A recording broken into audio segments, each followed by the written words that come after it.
تاریخ اس بات پر شاہد ہے کہ انقلاب فرانس کے 10 سالوں کے دوران فرانس میں غربت اور بے روزگاری اپنے عروج پر تھی۔ صرف پیرس شہر میں 6 لاکھ سے زیادہ فقیر تھے جو ہر راہ چلتے ہوئے صاحب حیثیت شخص کا ملبوس پکڑ لیتے تھے۔ اسی لیے فرانس میں بھیک مانگنے کے آداب کے حوالے سے ایک ایسا قانون نافذ کیا گیا جس کے تحت کوئی بھکاری صرف آواز لگا کر، گا کر یا ہاتھ پھیلا کر مانگ سکتا تھا، لیکن اگر وہ کسی شریف شخص کے دامن کو تھامے گا تو یہ ایک قابل دست اندازی پولیس جرم ہوگا۔ مورخین کہتے ہیں کہ یہ قانون بھوکے ننگے عوام کی عزت نفس پر پہلا بڑا حملہ تھا جسے انہوں نے کچھ دیر تو اپنی بے بسی اور بے بضاعتی سے برداشت کر لیا۔ اس قانون کے تحت پیرس سے 50,000 گداگروں کو پکڑ کر جیل بھیج دیا گیا۔ اس کے باوجود غربت اتنی بڑھی کہ چند سالوں میں ملک بھر میں ایسے بھکاریوں کی تعداد 10 لاکھ تک جا پہنچی۔ لوگوں نے کئی سال اسی غربت و افلاس میں گزارے، لیکن ان میں نسل در نسل اس قانون کے خلاف غصہ پروان چڑھتا رہا۔ انگلینڈ کی حالت بھی فرانس سے مختلف نہ تھی، بلکہ وہاں فرانس سے کہیں زیادہ غربت اور بھوک تھی۔ اس دور کے دانشوروں نے جس انگلینڈ کا نقشہ کھینچا ہے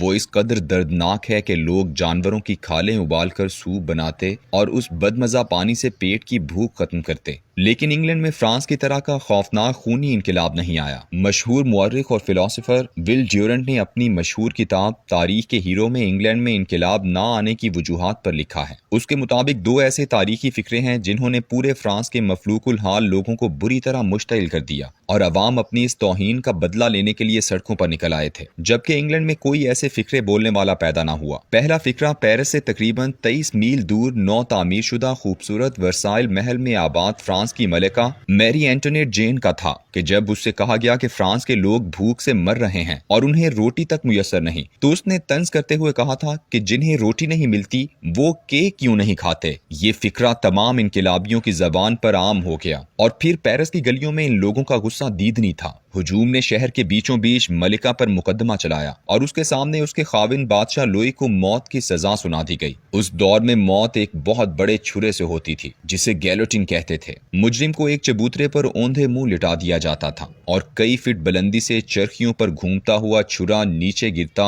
اور گردن اڑا دیتا تھا۔ بادشاہ لوئی کو اس کی سواری میں اس چبوترے تک لایا گیا، لیکن ملکہ سے غصے کے اظہار کا عالم یہ تھا کہ اسے حکم دیا گیا کہ وہ اپنے ان گارڈوں کے سامنے کپڑے تبدیل کرے۔ وہ گارڈ جو کبھی اس کی ڈیوٹی پر مامور ہوا کرتے تھے۔ اس نے سیاہ ماتمی لباس پہننا چاہا جو کہ بیوہ عورتیں پہنتی ہیں، لیکن اسے اس کی بھی اجازت نہ دی گئی۔ اس کے خوبصورت بال مونڈ دیے گئے، اس کے ہاتھ اس کی پشت پر اس سختی سے باندھے گئے کہ وہ درد سے بلبلا اٹھی۔ اسے گھاس لے جانے والے ایک ریڑے پر بٹھا کر سرعام عوام میں سے گزارا گیا۔ جس جلاد نے اس پر چھرے کو چلانا تھا اس کو بھی اسی ریڑے پر ملکہ کے ساتھ ہی بٹھایا گیا۔ اسے جب 16 اکتوبر 1793 کو 12:15 پر چھرے کے نیچے ذبح کیا جانے لگا تھا تو اس متکبر اور رونت والی ملکہ کے منہ سے نکلا، مجھے معاف کر دو، میں نے ایسا جان بوجھ کر نہیں کہا تھا۔ ایسا کرتے ہوئے اس نے اپنا سر آگے بڑھا کر جلاد کے پاؤں پر رکھ دیا۔ بہت بڑا چھرا لہراتا ہوا آیا اور ملکہ کا سر تن سے جدا ہو گیا۔ اس کے جسم کو اٹھا کر ایک گمنام گڑھے میں پھینک دیا گیا، کیونکہ انقلاب کے ہنگاموں میں اتنے لوگ مارے جا چکے تھے کہ قبرستان پر تالے لگ چکے تھے۔ لوگ دیر تک اس کے سر سے فٹ بال کھیلتے رہے۔ دوسرا کردار بھی اسی فرانس کا ایک جرنیل روحان تھا۔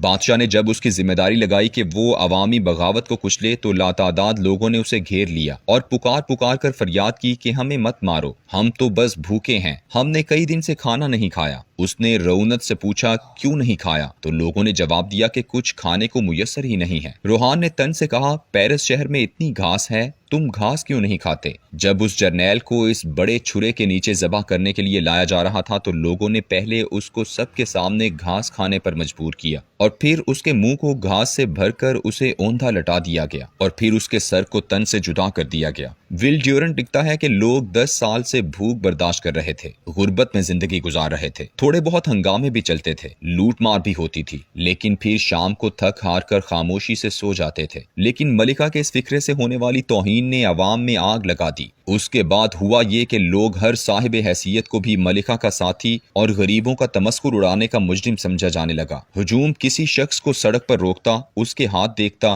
اگر وہ نرم ہوتے تو اس کی گردن اڑا دی جاتی۔ اسی طرح کسی شخص کے کالروں پر اگر میل کی تہ نہ ہوتی تو اسے بھی قتل کر دیا جاتا۔ کل جب میں لاہور میں لوگوں کے بے پناہ ہجوم کو دیکھ رہا تھا تو ان میں ہر نسل، عمر اور مرتبے و حیثیت کے لوگ شامل تھے۔ ایسے لوگ جنہیں 2 وقت کی روٹی کے علاوہ بھی بہت زیادہ آسائشیں حاصل تھیں، ایسے بھی تھے جو شاید 2 وقت کی روٹی بھی مشکل سے کما پاتے ہوں۔ بچے، عورتیں سب تھے، لیکن یہ لوگ نہ تو روٹی کے لیے نکلے تھے اور نہ کپڑے اور مکان کے لیے۔ یہ 22 کروڑ لوگ گزشتہ کئی سالوں سے مہنگائی کا عذاب بھی سہ رہے تھے۔ انہوں نے گزشتہ 2 دہائیاں لوڈ شیڈنگ میں بھی گزاری تھیں۔ ان میں سے لاتعداد لوگ بے روزگار بھی تھے، لیکن کل کوئی اپنے ان دکھوں پر احتجاج نہیں کرنے نکلا تھا۔ ہر کسی کی زبان پر ایک ہی فکرہ تھا، ہماری توہین کی گئی ہے۔ پاکستان کی 70 سالہ تاریخ میں کبھی ایسا احتجاج نہیں ہوا کہ لوگ ایک دم ایک ساتھ پاکستان کے کئی 100 شہروں میں سڑکوں پر نکلتے ہوں اور پوری دنیا کے ممالک میں موجود پاکستانیوں نے بیک وقت احتجاج کیا ہو۔ پاکستان میں 1977 میں ایسی حالت پیدا ہوئی تھی،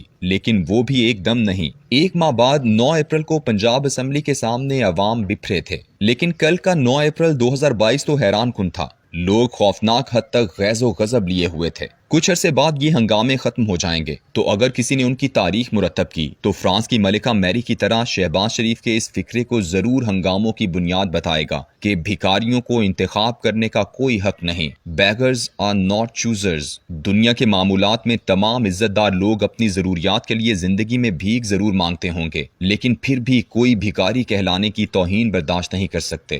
یہی تاریخ کا سبق ہے، جلد سیکھ لو تو اچھا ہے۔